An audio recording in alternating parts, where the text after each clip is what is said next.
The day Samantha told me she was pregnant, it was raining. Light, steady, drizzle, tapping the kitchen windows, as she held up a plastic stick with a faint pink line and said, "We did it. We'd been trying for 3 years. 2 miscarriages. 1 chemical pregnancy that barely lasted a week. We'd stopped talking about it openly. 6 months earlier, too much hope followed by too much silence. So when she showed me that test, my first instinct was disbelief. But then she smiled, tears in her eyes, and I kissed her forehead and told her we'd figure it all out. That was in early February. The first thing that struck me as strange was how little she wanted to talk about it. No OB/GYN appointments, no prenatal vitamins, no sharing the news with her sister or mine. When I brought up going to see Dr. Myers, who handled her care during the last pregnancy, she went quiet, stirring her tea with robotic precision. "I can't go back there," she said eventually.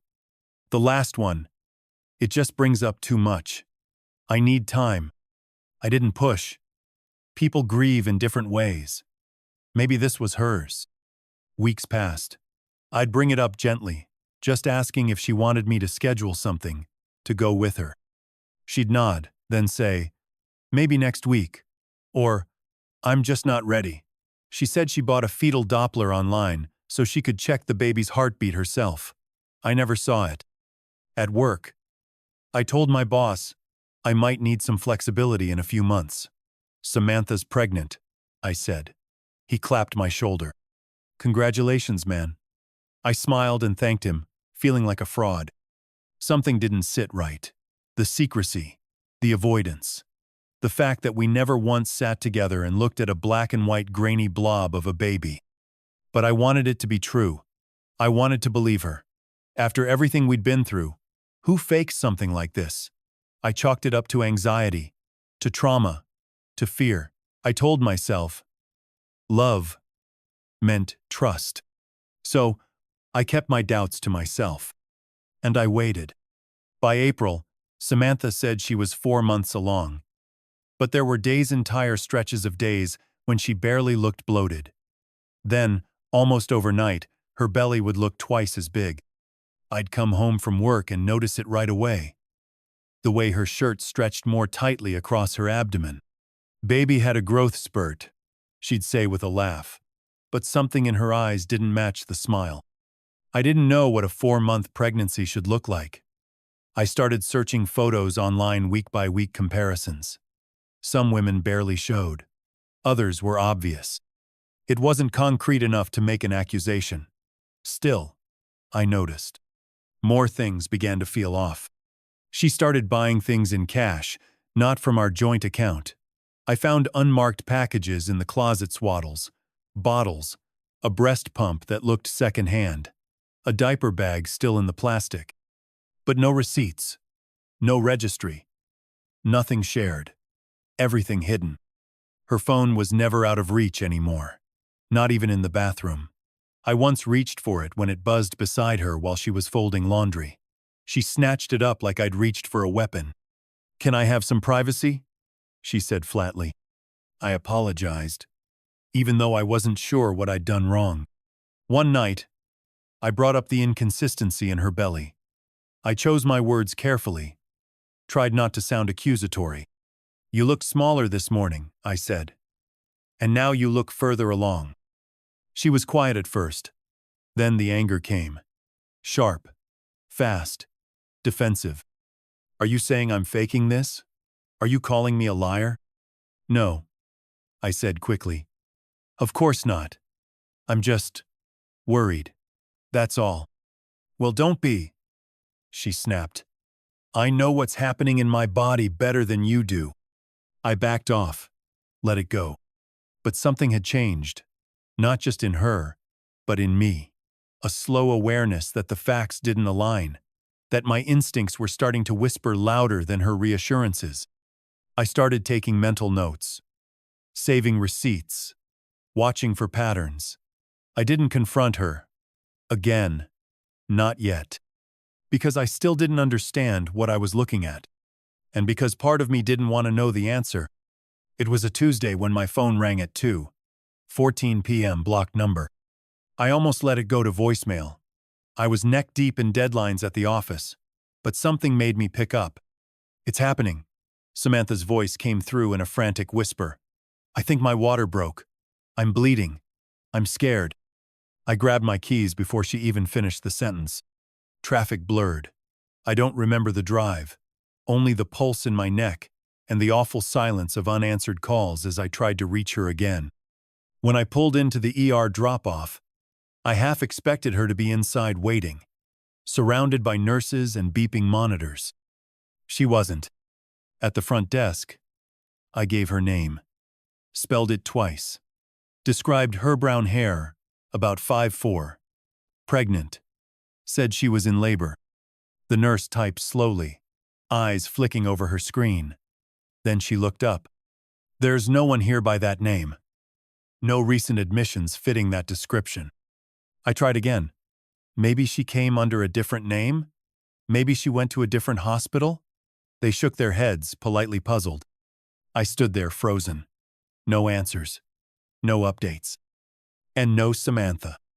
I drove home 2 hours later, stomach in knots. No calls. No texts. Not even a false alarm. Her car was back in the driveway.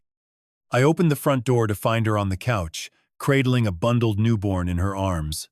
A pink blanket. A sleeping baby girl. Her hair matted with sweat. Her shirt stained.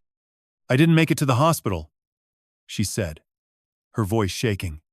"I delivered here. At home. It all happened so fast." I didn't know what to say. Didn't know how to question what I was seeing without sounding insane. She smiled weakly and whispered, "You're a dad." I dropped to my knees beside her. The baby stirred. I touched her tiny fingers. They curled around mine like instinct. But inside, my thoughts weren't joy or awe. They were questions. Silent alarms. There were no paramedics, no midwife, no mess. Just a clean house, a perfectly swaddled baby, and a story that didn't make sense. But I nodded, kissed her forehead. "Congratulations," I told her. And I lied when I said I believed her. The first 72 hours were a blur. Feedings, diaper changes, sleepless nights, or at least the performance of them. But underneath the motions, something felt off. We never went to the pediatrician. I asked twice, gently, "Shouldn't we take her in? Just to check weight? Reflexes?" Samantha brushed it off. "They discourage early visits after home births," she said. "Too many germs." She had an answer for everything. Why we didn't need formula receipts? I'm breastfeeding. Why she didn't want visitors? She's too fragile. Her immune system isn't ready. I offered to go buy diapers. She said she had it covered. I checked the pantry later boxes with no barcodes, wipes in foreign packaging, no store brand labels, no pharmacy bags, no formula cans. Just neat supplies that appeared out of nowhere. Even her name Samantha never told me what she named her. Just the baby or sweet girl. She said we'd choose together. But every time I brought it up, she'd deflect, change the subject, leave the room. On the 4th day, I reached for my phone to take a picture, just a small one. Something to send my sister, who'd been texting congratulations and asking for updates. Samantha stepped between me and the bassinet. "Please don't," she said softly but firmly. "I want to keep her offline. Just for now." I nodded. Backed off.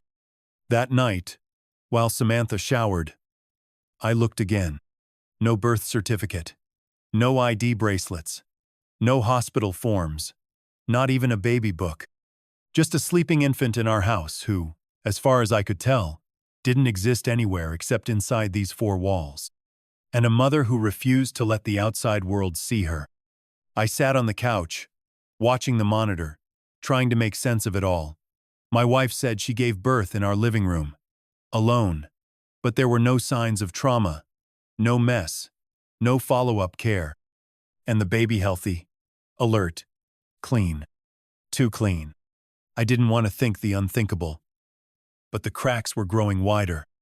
And every answer Samantha gave felt like it was papering over something she didn't want me to find. It was a Sunday morning, 6 days after Samantha brought the baby home. I was sitting at the kitchen counter, scrolling through the news on my phone while she napped upstairs with the baby. The coffee had gone cold. I wasn't really reading anything, just trying to feel normal again. Like the world outside our house still made sense. That's when the headline stopped me cold. Newborn abducted from Regional Medical Center authorities seek public assistance. The article was short, a developing story. A baby girl had been taken from the maternity wing of St. Jude Regional. The previous Wednesday, the same day, Samantha claimed she'd given birth at home. The infant was less than 2 days old, abducted sometime between 2 and 3 p.m. during a nurse shift change. The mother had stepped out to use the restroom. When she came back, the baby was gone. There was a photo. A hospital shot tiny pink hat, wrinkled skin, squinting face, a faint birthmark above the left eyebrow. I stared at it for a long time. Then I pulled out my phone and zoomed in on the baby sleeping in the monitor upstairs. Same nose, same mark, same baby. My throat closed. A noise tried to crawl up from my chest, something between a question and a scream. But I swallowed it down and kept reading. There was a hotline number, a plea for leads. I clicked on the photo again. Blinked. Closed the app. Opened it again. Same image. The numbers aligned. The story matched. The impossible became possible. And then it became real. I set the phone down slowly, like it was something that might explode. I walked upstairs. I could hear the soft shushing of Samantha rocking in the nursery, whispering lullabies to a baby that didn't belong to us.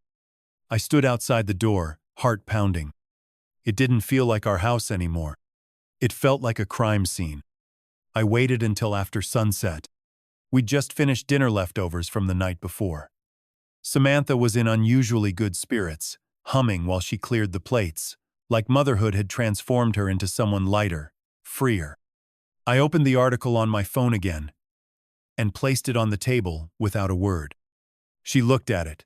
Her expression didn't change at first, just a long, slow blink. Then, quiet. Then trembling. "I can explain," she whispered. I didn't speak, just stared. "I didn't take her," she said. "Not really. I mean, yes, but not like that." She sat down across from me and put her hands on the table like she wanted me to see they were empty. "She was alone," she said. "The mother had just walked out. She left her screaming in that plastic box. No one even noticed. I watched the nurses. They didn't care. No one cared. So She hesitated, then continued, voice low and urgent. "I rescued her. Ethan. I saved her." "Saved her?" I said, my voice dry in my throat. "From a hospital? From a broken system. From a mother who clearly didn't want her." I could see it in her face, cold, detached. My head shook before I could stop it. "You stole a baby. She's mine now," Samantha said. "You've seen how she looks at me. She knows I'm her mother." I stood up. "We need to call the police." Her eyes widened, voice cracking into something desperate. "Please don't. They'll take her. They'll put her in foster care. She won't be safe. Ethan, I did this for us. We finally have a family." "No," I said. "You did this for you. And I won't be a part of it." I left the room. My hands were shaking as I picked up the phone. She followed me, pleading, crying, trying to explain again. But I didn't hear it, because all I could think about was the woman in that hospital room, the real mother and the hole we'd helped create in her world. And how this wasn't just deception anymore. It was a felony. And it was time to put a stop to it. I never got the chance to make the call. That night, I slept on the couch with the phone in my hand. I'd planned to drive to the station first thing in the morning, to speak with someone in person, quietly and calmly, before everything blew apart. But when I woke up, The house was silent. Too silent. The bassinet was empty. Her phone was gone. Diaper bag missing. My car keys taken from the hook by the door. Samantha had vanished. I called her immediate straight to voicemail. I tried again. Nothing. I checked the security app. Cameras disabled. Hard reset. She'd planned this. She knew exactly what she was doing. The baby was gone. So was she. I sat at the kitchen table staring at the coffee pot, still half full from the night before, cooling by the second. I didn't even hear the knock at first. It was the second on a louder, sharper that pulled me to the door. 3 officers. Badges out. Neutral expressions. Ethan Cole?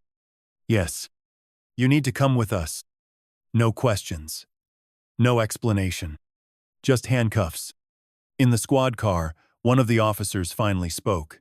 You're being detained in connection with a child abduction. You have the right to remain silent. My blood went cold. What? I managed to say. No, I was about to report it.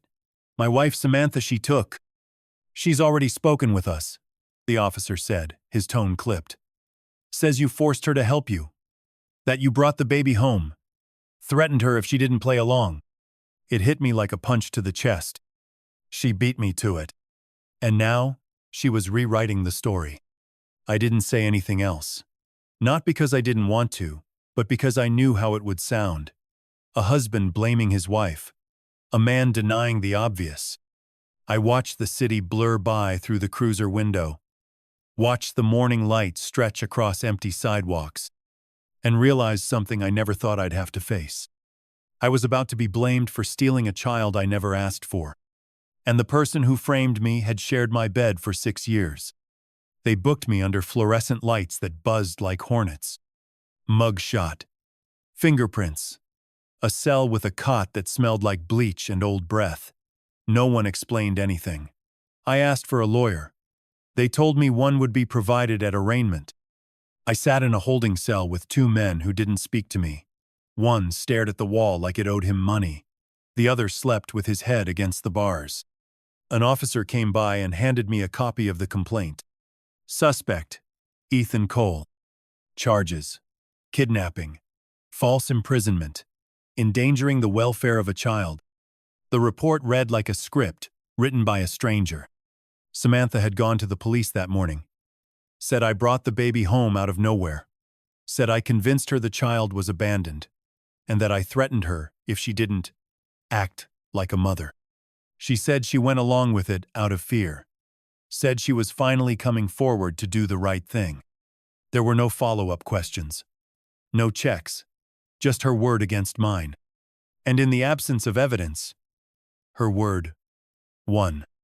By noon, the local news had the story. Man accused of stealing infant. Forcing wife to cover it up. They used my LinkedIn photo in a suit at my sister's wedding, smiling like a man who believed in order and truth. I didn't look like a criminal in the picture, but the headline made me one. Texts stopped coming in. My phone confiscated, probably still buzzing in an evidence drawer, full of messages I'd never get to answer. Friends, coworkers, my own sister, silent after one confused voicemail. My employer placed me on indefinite unpaid leave. Pending outcome of legal proceedings. HR language. Cold. Detached. Like it wasn't my life unraveling. Just a form to process. At arraignment, the judge denied bail. Risk of flight. Severity of the charges. They saw me as a threat. I wasn't Ethan anymore. I was Case. 29,347. And the woman who did this to me was somewhere out there free, holding a baby that wasn't ours, and pretending she was the victim. I hadn't spoken to Maya in over a year. We drifted apart after our mother died. Too many old wounds. Too many years of dancing around things we should have said out loud. She called Samantha performative the first time they met, and Samantha never forgave her for it. Still, sitting in the jail's plastic chair with a receiver pressed to my ear, I dialed her number from memory. She picked up after the 3rd ring. Hello? I hesitated. It's me. Silence. Ethan, she said, finally, cautious. I didn't do it, I said. Whatever you've heard, I didn't take that child. She let out a breath. Not a gasp, not disbelief. Just a breath, like she'd been expecting this call since the story broke. I know, she said. Her voice didn't sound forgiving, but it didn't sound angry, either. We talked for 7 minutes, long enough for me to explain what I could, short enough that I didn't fall apart. I need help, I said. There's something wrong with her, Maya. Something off. You always said it. Yeah, she said quietly. I did. She didn't make promises, just said, I'll start digging. Maya was a former social worker, 10 years in child welfare. She knew how to navigate records, how to find patterns that others missed. She knew people, knew systems. She also knew Samantha in a way I hadn't wanted to admit.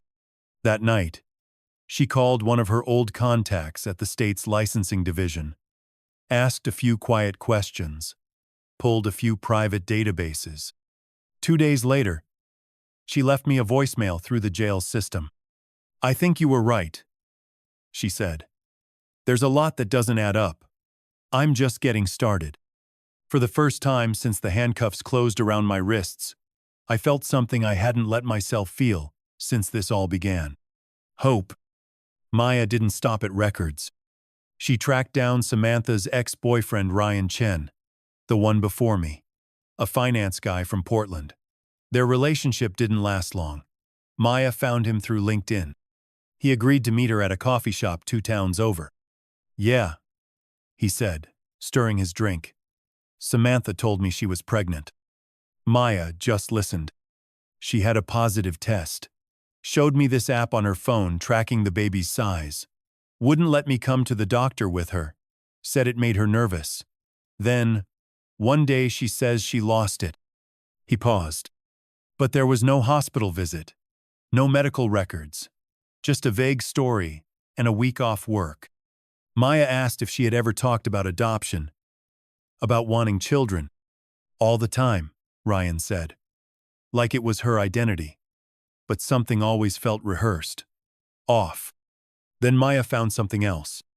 She contacted a friend at a private security firm, someone who helped hospitals with internal investigations.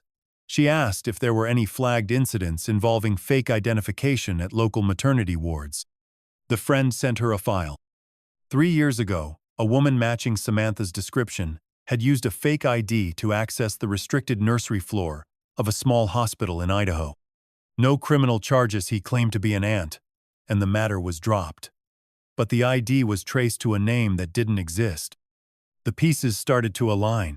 Samantha hadn't just faked one pregnancy. She'd created a history of manufactured motherhood, played roles until they broke, crafted stories so convincing, people stopped asking questions. Maya compiled everything: interview notes, flagged hospital reports, background checks. She sent it all to my public defender, sent copies to the detective handling my case. Then she sent me a message through the jail's portal. You were married to a lie, she wrote. But it's not going to end like this. I read that line 3 times. And for the first time in weeks, I let myself believe I might get out of this not just physically, but with the truth intact. And that maybe, just maybe, the world would believe me too. It was the grainiest footage you could imagine. Black and white, time-stamped in the corner, with no sound, just a hallway and a maternity wing door. But what it lacked in clarity, it more than made up for in truth. Maya got it through a friend at the hospital's risk management office. Not officially, not through any formal request, just a favor, quietly granted and cautiously delivered. The footage was from the exact date and time of the abduction. There she was, Samantha, my wife, wearing a hoodie pulled tight around her face, standing near the entrance of the maternity ward for nearly 15 minutes, pacing, looking over her shoulder, checking the hall, alone. No baby bump, no signs of distress, no evidence of labor, just a woman waiting for her moment. She slipped into the secured wing behind a nurse with a badge timed it perfectly. Seconds later, the screen cut to another angle. Samantha exiting through the same door, carrying a tightly wrapped bundle in her arms. No alarm. No one stopped her. Just a clean, practiced exit. The timestamp showed she walked out of that hospital just before 2:45 p.m. The same hour she told me she was giving birth alone in our living room. Maya brought the footage to my attorney. He watched it twice, eyes narrowing, mouth drawn tight. She didn't just lie, he said. She orchestrated this, and they believed her. He sent the footage to the DA's office. Then he filed a motion to reopen my case.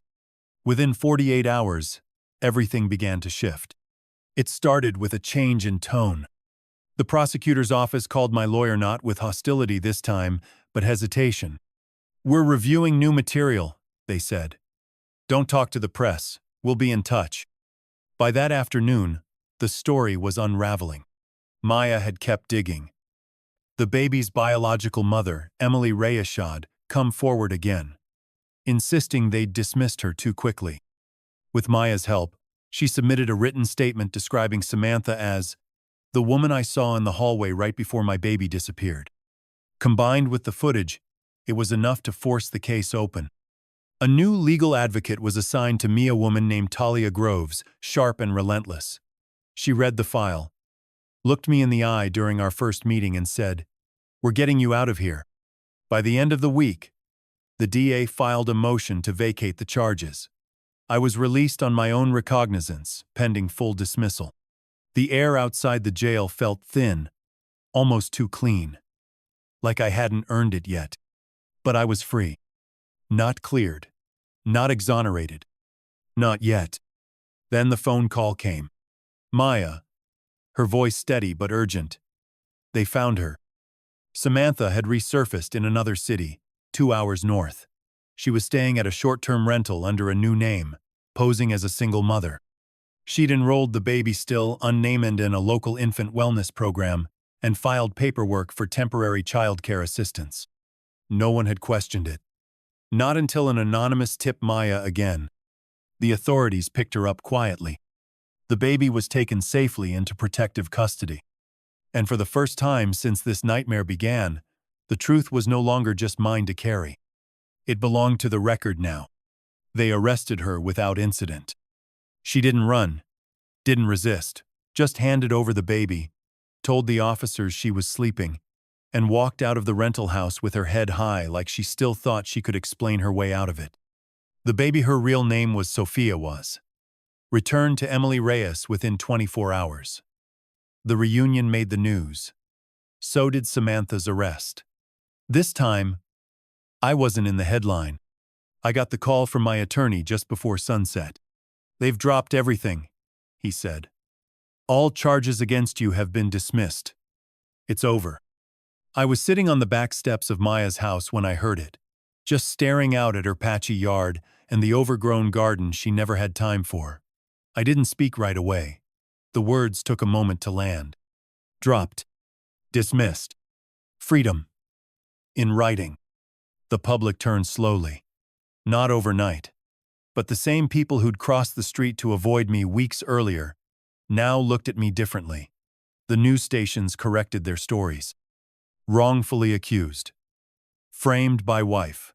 My face, once tied to scandal, became a cautionary tale of blind justice. It didn't fix everything, but it helped. I got a letter from Emily, handwritten. She thanked me for not giving up, even when the world assumed the worst.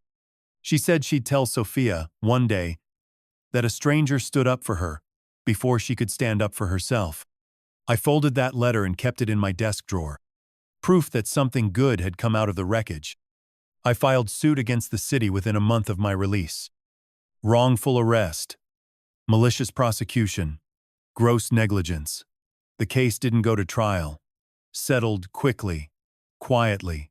They didn't want the headlines, and I didn't want the fight. The check arrived in a plain envelope, the number on it surreal. Enough to cover the legal fees, the lost wages, and what felt like an apology for being believed last. But money doesn't undo damage. It just softens the edges. Samantha pled guilty to 6 charges: kidnapping, fraud, identity theft, falsifying police reports, and 2 counts of obstruction. No trial, no spectacle, just a hearing and a sentence. 20 years. Eligible for parole in 12. She didn't look at me when they led her out of the courtroom. I didn't need her to. Maya was there when the gavel fell. She squeezed my hand and said, "Now we start over." So I did. I moved into a small apartment 2 towns over. Nothing fancy, just clean walls and quiet floors. I got a job doing logistics for a shipping company. Nights, I read. Weekends, I helped Maya restore that wreck of a garden. We didn't talk much about Samantha, or the baby, or the months I'd spent behind bars. Some things don't need to be relived, to be remembered. But slowly, the fog lifted. I laughed again. I started trusting silence. I stopped flinching when the phone rang. Piece by piece, I rebuilt the man I used to be. Different. Scarred, but whole. Some nights, I still wake up in the dark, expecting bars on the windows. There are dreams where I'm back in that cell. Dreams where the baby is crying and I can't find her. Dreams where Samantha's voice echoes down empty hospital halls, saying, "You did this." But those nights are rare now. Time does what time does, grinds down the sharpest edges until they're dull enough to carry. I think a lot about how close I came to losing everything. Not just my freedom, but my sense of self. The quiet belief that I was still a good man in the middle of something that didn't make sense. It would have been easier to go numb, to let the story become who I was. But I refused. Samantha shattered our life. She manipulated the truth until it bent in her favor. And for a while, the world believed her. But I held the line. I stayed quiet when it would have been easier to scream. I trusted Maya when no one else would return my calls. And I told the truth, even when it felt like no one was listening. Now, I speak for people who are still inside that silence. Last spring, I started volunteering with a legal aid group that helps the wrongfully accused. Mostly men like me caught in the gap between assumption and evidence. I don't offer them miracles. Just paperwork help, court prep, sometimes just someone to listen when everything else feels rigged. I don't tell them my story right away, but when I do, they lean in. They listen harder, because they know I'm not just sympathizing. I'm remembering. Life now is simple. I drink my coffee on the porch in the morning. I work a job where no one Googles my name anymore. I have dinner with Maya twice a week. She makes too much pasta, and I bring over cheap wine. It's our quiet agreement that neither of us has to say thank you out loud. I'm not who I was before Samantha, but I'm not broken either. I'm grounded, wiser, free, and that's enough. This story was brutal, but this story on the right-hand side is even more insane.